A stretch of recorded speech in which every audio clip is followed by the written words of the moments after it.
Hello, Loop Wings, and welcome back to the Loopy Homestead. Today, we're making chicken stock. We're going to save ourselves a lot of money not having to go to the grocery store to buy chicken stock. And it's also going to be a lot healthier with less fat and no salt. So raising our own meat chickens gives us not one, but 3 different benefits from the same bird. Firstly, obviously, is the chicken meat, which we will use to do breasts, tenderloins, ground chicken, chicken chunks, all the ways that we use chicken during the year. And that includes saving some for frying. But a lot of the times what we do is we just bring the chicken in, we'll break it down, debone it, take all the meats off for what we want to use them for. But then I take the bones and I roast them. Whatever little meats are on it, tendons, fat, whatever, gets roasted right on the bone. And when we're done with that, we take them and we put them in our stock pot for chicken stock. Usually it takes me about an hour or so to roast some chicken for that.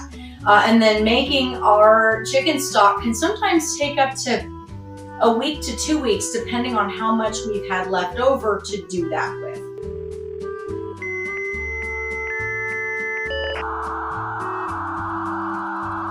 So the third benefit I forgot to mention, when we're done with our chicken stock, we generally separate the bones from everything else, pressure cook them, grind them up, and use them for bone meal the following spring in our gardens.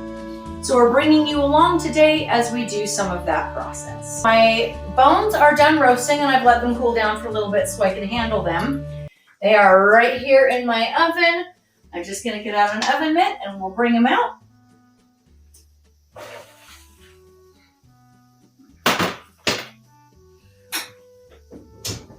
So they don't exactly look very appetizing right now, but they'll be pretty good in the chicken stock. We're going to go ahead and get this put into the stock pot so that this can simmer down along with vegetables for seasoning. Generally in our chicken stock, we put very little in it. I don't add any extra salt or pepper or any other seasonings. I know some people do. I just prefer going kind of all natural. Depending on how many bones I'm doing, how big of a stock, it depends on how much of this I use, but on average, I use 3 to 4 big carrots, 1 onion cut in half, and some celery stalks that I will then cut in half also. And once these are cut, all of this will go into the stock pot, and then we will fill it up. So we've got our pot ready. We're going to go ahead and put the chicken into the pot, get our vegetables ready, and start simmering all this down so we can get our chicken stock.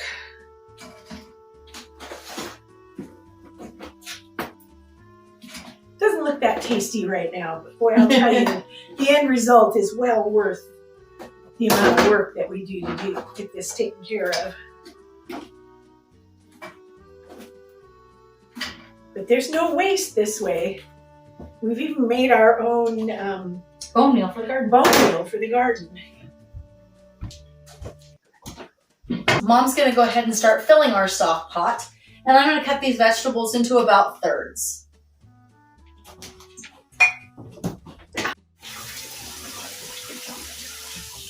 So while Nicole's busy prepping the vegetables, I'm going to start getting some water into the pot so we can start getting this heated up.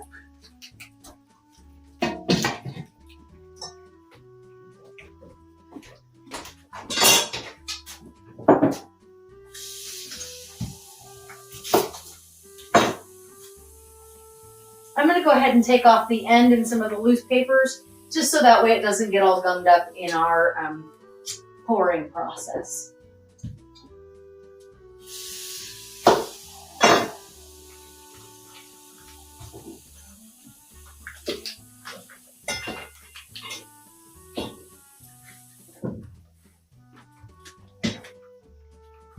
It's going to be yummy. There's a fill line on this canner on the inside. So we want to make sure we don't overfill this because we don't want liquid all over the kitchen.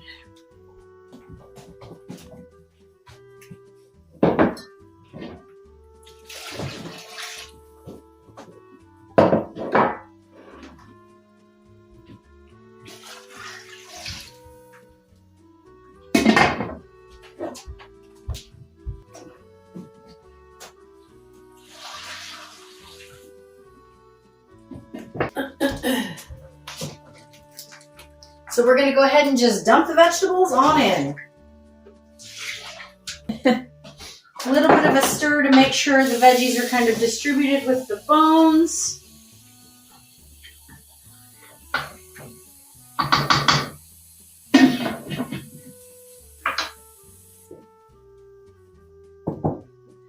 There's an advantage to having more than one person to do this. Absolutely.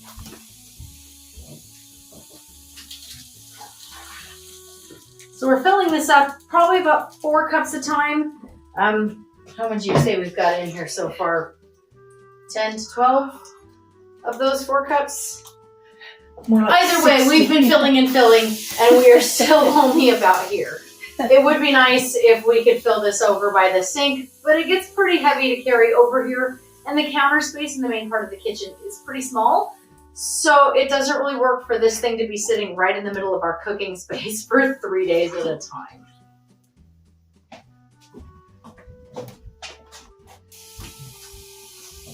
And since we've got it nearly full, I'm going to go ahead and turn this on. I'll turn it a little bit so you can see the front. For us, we need this pour spout out here for when we fill them. But here is the dial on it. This is how we choose what our heating is. The spacers on this are the power. It shows low here, medium here, high, and then canning. We would only use the canning spot if we are, in fact, water bath canning. But for the purposes of this, I'm going to turn it right between the low and the medium and leave it steady there for 3 days.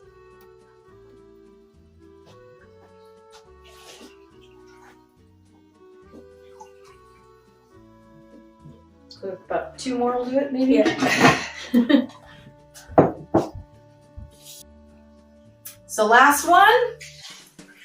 Going in, we're gonna put the lid on. For you, it'll be a few minutes, but for us, it's gonna be 3 to 4 days before we come after this thing again. I might check on it occasionally. I really doubt I will stir it. We've never had a problem with anything burning to the bottom. It's pretty double walled, so it's really nice. I'm just gonna slide it back out of the way here and we'll just let it do its thing. Let it rip.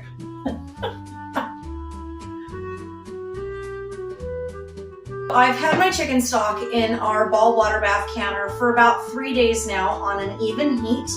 That's to make sure that the vegetables and the chicken I put in here have enough time to cook and really get their flavor into the water. Now it's time to fill our jars, and this is where using this thing again comes back in so handy because it means we can fill from the bottom and the grease that comes to the top stays at the top and doesn't get into our jars. We're getting ready to fill our jars. We have our clean jars here, along with our rings and our lids. We've got a handy little tool here that we will put on the edge of the jar if we need to measure, because we want 1 inch of headspace between the top of the liquid and the upper circle top of the jar. We're going to take this handy little funnel that we have that has a little screen that goes into it, so it'll keep any debris out of our chicken stock when we fill our jars. And also on most of your ball and cur jars, about this wider lid here is roughly 1 inch. So we'll be able to tell that as we're filling them, and we will just check it with the headspace. Once it's canned, we'll get it over to our table. Okay, so I'm gonna hold the jars and fill them, and then once they're filled, Nicole will take them and put on the ring and the lid and screw it down tight and get it ready to go in the pressure canner. But not too tight, it should be finger tight.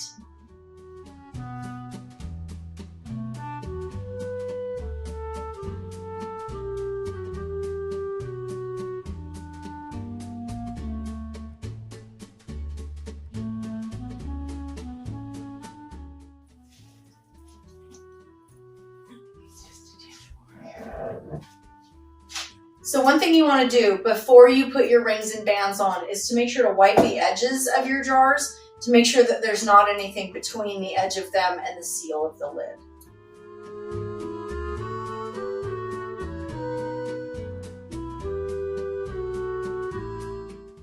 All right, so now that we have our lids and bands on these, we are going to put them in our pressure canner. This should take about 25 minutes or a little more for these to get done and sealed.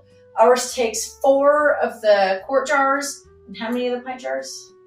8. I think. 8. 6 to 8 of the pint jars. And this is an awesome thing too. It's a Nesco electric pressure canner. And even though it doesn't take as many jars as a regular stovetop does, it's a lot faster. And pretty much works just like the Instapots that are so popular right now. We're gonna hit high. Our time requires 25 minutes. And we're gonna hit start. It's gonna heat up and eventually it will give me a warning for me to turn to an airtight so it can pressurize. After that, it starts the countdown and 25 minutes later, it's done. Once the pressure canning process is complete on these jars, we will use the ripper to take them out so we don't burn our hands. And we'll move them over to this towel here where they can finish cooling. Once they have sealed and once they have cooled and the seal has popped down, we want to take the rings off for storage. If you leave the rings on, a lot of times you will lose a seal and not realize it because your lid is screwed on, has the seal screwed or the ring screwed on it. So you want to make sure and take that off so you can keep track of the fact that the seal is still down. Some of our chicken stock will stay chicken stock. Some of it we may put into our freeze dryer so that way we can have powdered stuff to mix up later. And some of it will eventually become some canned cream of chicken soup. Right. The freeze-dried chicken stock is wonderful. If you go to the store and you look at, say, chicken bouillon cubes or chicken bouillon powder, it's loaded with sodium, which I personally can't have a lot of. This doesn't have all that salt in there. So it makes it really nice because you still get that nice chicken flavor, but you don't have all the salt in it. Or the other preservatives.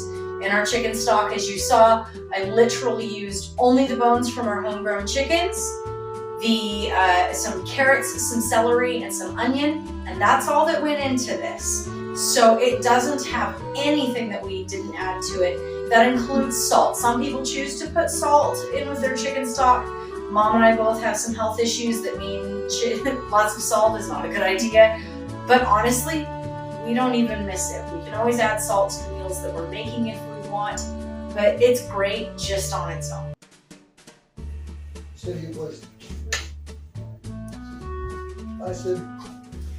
Okay, so at the moment my canner has gotten up to temperature a little bit. It says E10 here. This is where it's going to start sort of a countdown to 0 basically, and that is when I will be turning this to airtight. So my canner, it has hit 1. It's literally about to go off and beep at me. And like I said, when it does, I will turn this to airtight, and that is when the counter will start for the 25 minutes. Once it actually ends at the 25 minutes, I'm kind of just going to ignore it. We need to let it depressurize on its own so we don't have any siphoning going on. But once the pressure has totally released, then we can pop this open and we can move our cans over here where they will sit to cool, and hopefully we'll hear a bunch of popping going on with them. There it is. So it has hit 0. I'm going to switch this over to airtight, and it's going to think about it for a few minutes before it goes ahead and starts that 25-minute countdown.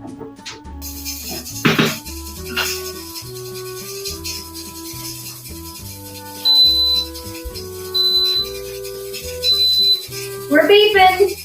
So that means the actual canning process is done. Now I just have to wait for it to depressurize before I can take these jars out. And it's really that simple. It's not a matter of standing over a hot stove all day making sure that it stays right at the right temperature. We did have a traditional pressure canner at one point, but we found we did that a lot. We constantly had to stand around monitoring to make sure the pressure was just right. The fact that this is able to do it for us is wonderful.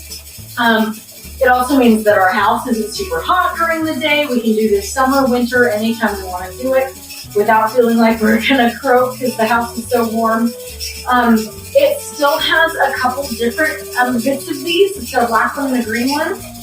These are the typical sort of altitude weights. Ours, we have to use the green one for where we're at in North Idaho. But really, other than the size of how many we can, this functions in a lot of ways like a typical pressure canner would, except we get to set it and forget it in a sense. The canner has finished, the timer went off like I showed you earlier. It's been sitting here depressurizing, so we are able to take our jars out and get them on our towel.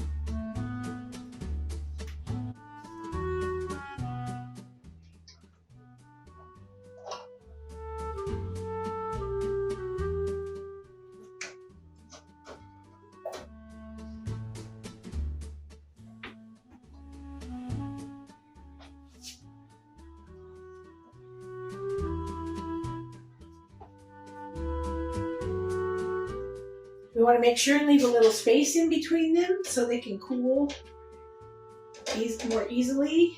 Ooh, hot. That's hot.